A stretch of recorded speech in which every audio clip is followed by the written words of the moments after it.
Hey, what's going on, everybody? Video 44 coming at you with another video. Now, if you follow me enough, I have a certain kind of sound to my tone. You guys know me. That means something's probably coming out of my mouth. It's not too serious. I didn't wake up feeling like I felt yesterday. I'm not ranting and raving and all that good stuff. Nope. No. I just came to a certain understanding. Back in Miami, I never been to Miami, but when LeBron James was in Miami, when Wade went down and Bosh went down, and the team, was looking as if Wade had kind of lost a couple steps, so now it's like Bron's by himself. I remember thinking to myself, man, this is rough. Bron is by himself. I feel sorry for Bron. He's by himself. I remember thinking that in Cleveland the first year too, but that, he was a rookie, but he was by himself. I give him a pass for that. That had nothing to do with him. But like when you get to Cleveland, I remember seeing him down there with Matthew Dellavedova. Everybody was hurt. All the teammates around him. He was by himself. It was another year, if I'm not mistaken, he was going up against the Golden State Warriors with the Cleveland Cavaliers. People went down with injury or they didn't have talent. It was that. They didn't have talent. They had just traded away everybody, brought in Clarkson and Nance, a couple of our guys, got all the way to the finals, weren't good enough. He was by himself. I'm telling you. He gets to LA. He wants to play with AD. He puts AD together. That first year he went down with the injury. The team wasn't good enough. We couldn't get the teammates. We were trying to get BI and everybody traded. Couldn't get AD. Man, he went down with the injury. I feel sorry for LeBron. He was by himself that first year of the Lakers. And in 2022, we won the championship. We got the pieces. Broke up those pieces. 2021, brought in Schroeder, brought in Trez, brought in Drummond, messed that up. Right? Next year, last year, Vogel year, small ball. Bron by himself. This year, new coach, new team. Bron by himself. Is this by design, yo? Because when you find yourself in a situation where it's always by yourself and it's always a situation where people feel sorry for you because of it, and you this smart, and then when you look at the pieces that are put around him and you start realizing he's pushing for these pieces, and when you look at how he's pushing for these pieces, you realize that it just so happens to back you into a situation where you don't have enough flexibility just by chance. Oops. We got a bad contract there. Oops. Here goes a guy who can't play. Oops. Where he come from? LeBron's camp. He's clutch. But he can't play, but he's on our team. LeBron don't have enough. You see how this connects? Bron want to go to Miami, play with Wade and those guys. Stayed too long. They got old. They didn't have enough of the cap necessary to bring enough talent around. I don't know how much he had to do with that, but they didn't have enough. Cleveland, 3 different stints. They didn't have enough. Some was his fault. Some was not. It looked like a lot of it was his fault. They ain't have enough. Come to the Lakers. 3 out of 4 years, we don't have enough. And he's pushing for some stuff every single one of them years.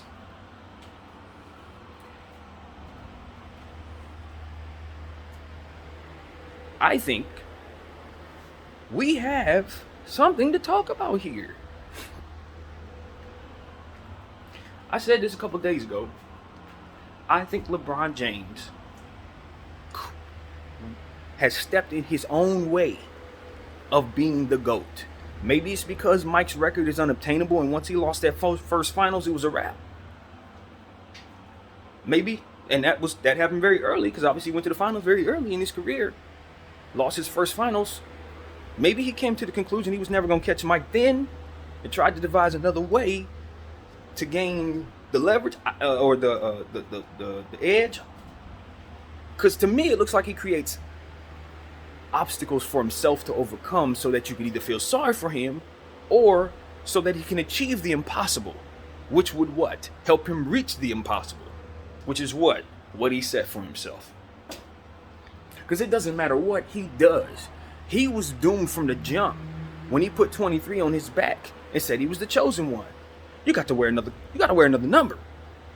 And somebody should have told him that. You got to wear another number, because once you do that, you're matching yourself with the king, with Mike. And once you do that, now it's about you matching what Mike has done. If you can't do that and you calling yourself the GOAT, that's going to be something that they're going to, well, you see how Skip has done. He made a whole career off of it. Skip, Chris Broussard, Nick Wright, Wendy, they've all made careers off of this. So in my mind, I'm looking at Bron and I'm saying, did y'all design all of this for the whole circus that KD been complaining about? Was this like part of a master plan to mold his career a certain way? You know what I mean? Could it be something even less intelligent, like him just wanting people to feel sorry for him and him creating these environments so that he can have that pity party around him? I do not know, obviously, but I'm looking at this and I'm saying, however, you equate this situation, one thing's for certain, LeBron doesn't have enough a lot of the time, and LeBron is in control of how much he has a lot of the time. And who gets to go along for the ride? The fans of Miami, of Cleveland, and of the Los Angeles Lakers. Bro, I'm tired of sucking. As a fan, I'm tired. 3 out of 4 years. We ain't no good. And that 1 year we won the championship, praise God. I'm still happy about that. That was an important championship. And we got it. That was the goal. We obtained it. I don't know why we're still together. When you're off to do something and you get it done, and then the second 2 years after you get it done, you mess it up as bad as we did, it's your marriage done. We did our job. This is gonna sound wild. But now I'm looking at the circumstances and looking at how they could have been created and all the different things going around the situation. Am I absolutely unreasonable? Not to say that I'm not appreciative, because I leave many rooms from being wrong in many ways. This is just a variable. But is this variable down this path that I'm looking unreasonable? I don't know if it is. Because all of the stuff that is here because of him. Now, whether or not people were making bad decisions behind the scenes, I don't know. But here's what I know. Everywhere he go, he never have enough. And he's asking for these things. We come here and we get the same thing taking place. And it's like, man, there are ways to build a basketball team responsibly. And I know he takes on short-term tenures when he goes to these places, and he's the king of the basketball court, so they can't do nothing without him. That's a conundrum that people have to live with, that they shouldn't have to, which is what I was talking about yesterday. Just because you're the greatest player in the world shouldn't mean I have to put up with the crap that you create. That's something that I think he wants us to accept and put up with. And what I'm saying is, no, you're the greatest. You're supposed to do the work so that isn't present. That's the standard we hold to the greatest too. Y'all supposed to be able to do things that regular people can't do. Like literally, you're supposed to be a superhuman if you're at Mike's level, if you're at LeBron's level, if you're at Kareem's level. When you're up that high and you're better than everyone who's ever walked the earth at what it is that you do, you're supposed to be able to understand certain things within that arena that only can be understood by those who have the gift that you have. You were given secrets that came with that gift. This is what I understand. You see better. I watched a situation yesterday. LeBron James was going to land on an opponent. The opponent was underneath him, under the basket. He was in midair. LeBron James was able to calculate exactly what his body needed to do to not fall on the man in real time. If he didn't move his body the exact way he needed to, his legs would have landed on that man's body. That's how keen LeBron's senses actually are. I don't need nobody to tell me that. I don't need the media to tell me that. I am watching that with the same eyes I'm looking at the screen. I'm watching this. His senses are as good as a lot of very, very, very keen animals. So you can't tell me this man don't have no sense for certain things that I'm referring to. I won't hear it. The man can probably see someone who's looking at him from the top row of the top highest place in the building. Like when you look up at you see a bunch of fleet of people, and and you can't see make out who that is, I expect that LeBron James can probably make out who that is. That's how keen I expect his senses are based on what I see him do on the basketball floor a lot of the time, which defies logic, well beyond the evolution of common man. I'm telling you. And so when I perceive LeBron James being able to do all of this, like nearly a superhuman amongst us, I don't accept not having enough from him. Because I know that people will move heaven, earth, hell, and most of their worth to keep him happy. So don't nothing happen unless he cool with it, just by sheer nature, because I know how people are going to act when somebody like that is on their side. They ain't going to do nothing at all that he don't want them to do, out of fear of losing him and his services. So that is why I look at LeBron James amongst about everything that had to do with all three of those franchises while he was there, because I know for a fact ain't none of that stuff happened unless he wanted there. Maybe Pat Riley runs a different ship. I'll give you a pass because we know how Pat is. But even Pat, especially them first couple years, would have been wise to adhere to whatever LeBron wanted, and I'm pretty sure he did. It just got to a point where LeBron was probably asking for stuff he had no business asking for, that would bury their franchise for good, just like he did to the Cleveland Cavaliers and is apparently doing to us. And Pat Riley probably told him, hell no, just like I would have told him. And that's when people started realizing the drawing the line in the sand. That's what I think happened. Speculating, of course, but that's exactly what I think happened. LeBron James probably said, hey, yo, can you play this role player $100 million? And Pat Riley probably gave him the finger.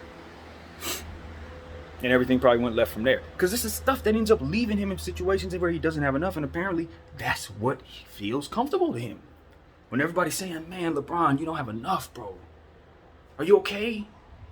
Because that's why he's sitting up here saying, I don't feel appreciated when he's 0-4. I don't feel it, whatever the word he used. I use the word appreciated, but it was the same thing. He said something along the lines he did not feel like he wasn't being taken for granted. Well, brother, let's just be honest. These are environments you create, man. It's kind of hard for people to appreciate that. And these environments are created by yourself, sir. The team is 0-4. You're supposed to be the king. We ain't supposed to be losing nothing because of you.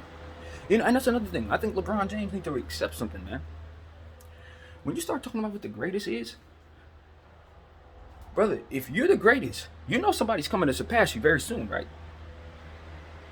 Your record in the finals, bro, that's what we're talking about. 6-0? Yeah, that somebody's going to snatch that up, bro. One of these little kids that's going to be able to be drafted next to another great kid, that's gone, bro. That's gone. It's winning that people respect, not them damn stats. Ain't nobody care about stats, bro. Because, why? Because you got to understand the scales from what you're working with. As I said, with all respect, love, and honor to God, LeBron is a keen animal. He's supposed to be able to do all that. God didn't make me like that. You see what I'm saying? He made him like that. So he's supposed to be able to manage that in such a way that makes it so that it's not a failure on the floor, basically, if I'm being real. So that he has things around him that best utilizes the gift God gave him. Not stuff that's going to make people feel sorry for him. Not stuff that's going to make people say, see, look at that wonderful beast of an athlete. Boy, people should have did better to him. It's like he wants that narrative. They ain't treat me right. They ain't get enough around me. Brother, but you were in control of everything they did. You can't not see that we see that. You can't not see that we see that. It's just frustrating, man. It's frustrating because I know this boy better than most of these people. Between you and me, Michael Jordan's overall basketball skill is more so condensed than LeBron James. LeBron James is greater at more stuff. Way more stuff. Michael Jordan would be in a lot of trouble if LeBron James had a team that was built to his strengths, going up against Michael Jordan's team that was built to his strength. Jordan would lose because LeBron can do more. So if you cater to LeBron to LeBron's strength, you're gonna have players that can spread out the floor and defend more and leap higher and catch all kinds of. Because Michael's team is gonna need to be a team full of guys that are passing to him, defending for him, with him, because he's a smaller guy. He's gonna need rim protection. He's gonna need a lot of stuff. He's gonna need extra rebounding. LeBron James just needs defenders, shooters. He's the orchestrator.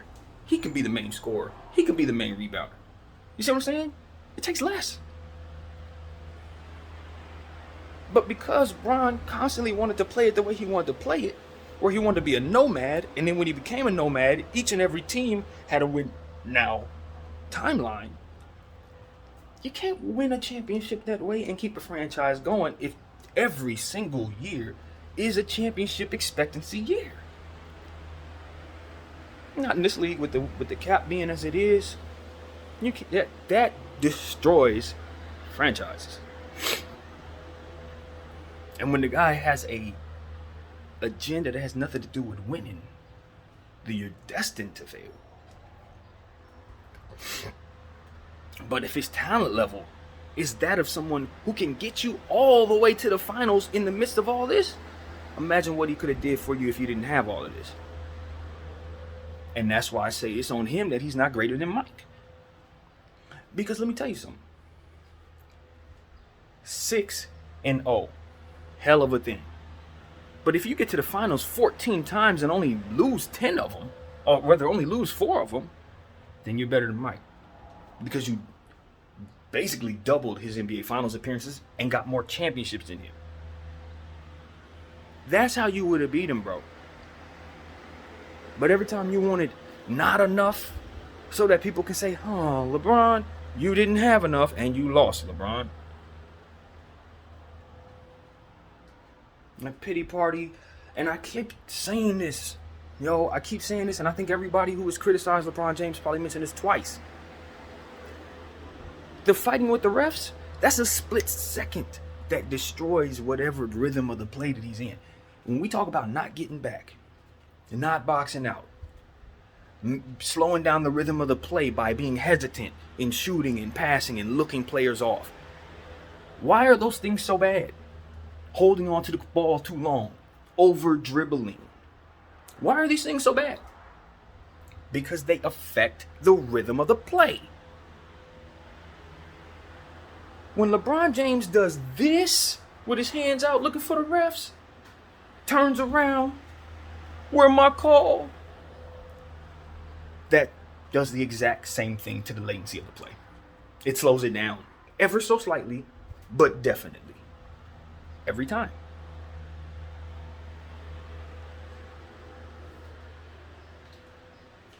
I would love for somebody to just go back and take every single time in his entire career he took a millisecond to look at a ref or say something to the ref, and the play went left after that. The GOAT keeps his head because the refs ain't got to call nothing. You the master of the NBA court. You know the psychology of an NBA court is draw the foul, never expect it. I don't know why that wasn't drilled into that young boy's head if he was going to grow up to be the GOAT of the entire league. Draw the foul, never expect it. Force the whistle. They ain't going to call it. That's the psychology. I'm sick of coaches not teaching this to their players. If you don't have this in your head, you're going to do what Bron did and you're going to leave rings on the table. Stop slowing down the latency of the play. Force them to call it. Expect them not to. Period. He's a GOAT. He's supposed to understand that. 20 years in this league, he still don't get it. He literally doesn't get how that correlates with so many losses. So many lost plays. So many players that didn't develop to who they were supposed to be. I'm telling you, it's a domino effect. Every time he shoots a long three that doesn't run a play, those guys aren't getting better. Guys need reps in plays. Guys need to be able to do things more than just in practice against real talent. Every time LeBron James shoots the ball without letting them run a play, he's cheating them and himself out of their development. If you're the GOAT, you're supposed to be a master of this. Not just understand it, you gotta master this.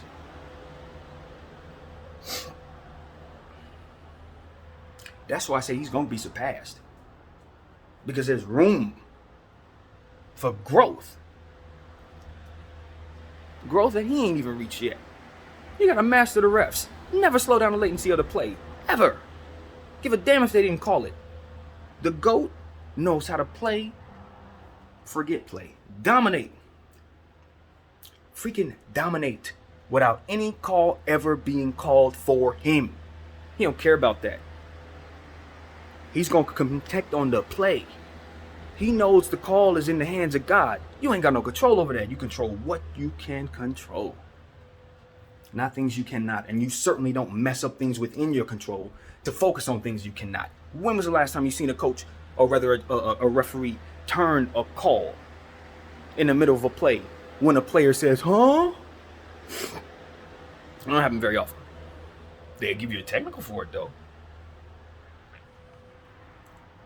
The entitlement, the pity party, that I want you to feel sorry for me. That's why he's not the greatest of all time. It ain't because of Michael Jordan being greater than him. It's because he got in his own way with all of this. All of it. Clutch. Kept rings from you, brother. Wasn't so clutch. It literally kept rings from you. And when you look back on your career 50 years from now and you sit in a rocking chair, you better know that. You better know that's why you don't have 10 rings, 11 rings. You would have politic ball and all that other stuff, man. It didn't make you to go. Foregoing all of that and focusing on the art would have made you to go. I swear to God, that's all it took.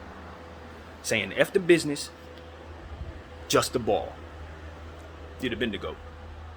Probably had every coin you got too. Every dollar you got, you'd have made just the same. I watched Kobe Bryant become a billionaire and all he focused on was basketball. He didn't care about nothing else anybody else was going through. And you know what happened? They focused on him. All the stuff that he wanted. Just like I be telling my organization. All the energy and the controversy and the fame, all the stuff that he wanted came with the focus of paying attention to what he was on, which was basketball. His eyes were laser focused and the world's eyes was on him. Main thing's the main thing, right? That's what Brian always say, keep the main thing the main thing. He don't always honor that though. He don't always honor it. Because when it comes to these affiliations and these homeboys, he gonna make sure they straight before the business of basketball, and that's why we out here sucking. I'm from LA, I get it. Gotta bang with the homies. But this, business and friends, is what you get. And that is not limited to Bron. That goes for Genie too. Business and friends, this is what you get. Sorry, I'm not gonna shut up. I'm not. Because people need to learn lessons. There's gonna be some kids coming in with the type of talent that LeBron James has been blessed with. And they need to know. They need to know. Not only the things that he did that kept his career going, the things that made him the greatest player he could be, but also the things that held him back. And how he had control of a lot of those things. And how the world is trying to wrap their head around whether or not they should feel sorry for him when watching him struggle in the mess he creates for himself. And us, the fans. I'm over it. I'm over it.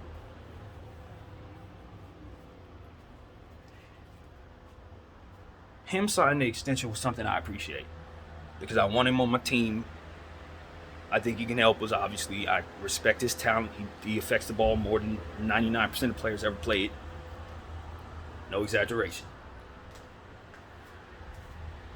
But given the specifics of what we're talking about, am I crazy for thinking him signing that extension wasn't exactly him doing a favor to us, but more so locking himself in because he knows damn well we should probably be trading him to blow up this garbage? And now we cannot. Like literally cannot. I'm starting to wonder how much of a blessing that actually was for us Laker fans. When we consider what we need to do right now and knowing he's probably the most important return for us and we can't let go of him. Big blessing, huh, Bron? Big blessing. Big blessing. Now, all of a sudden, the only thing we could trade is Anthony Davis. Which is something we should want, because of course LeBron's LeBron, but like, what if for some reason we did want to trade LeBron? We literally cannot, can we? Big blessing. It's the Kobe hour, y'all. I'm going to leave it at that, man. BDL 44. Thank you all for watching. I'm out.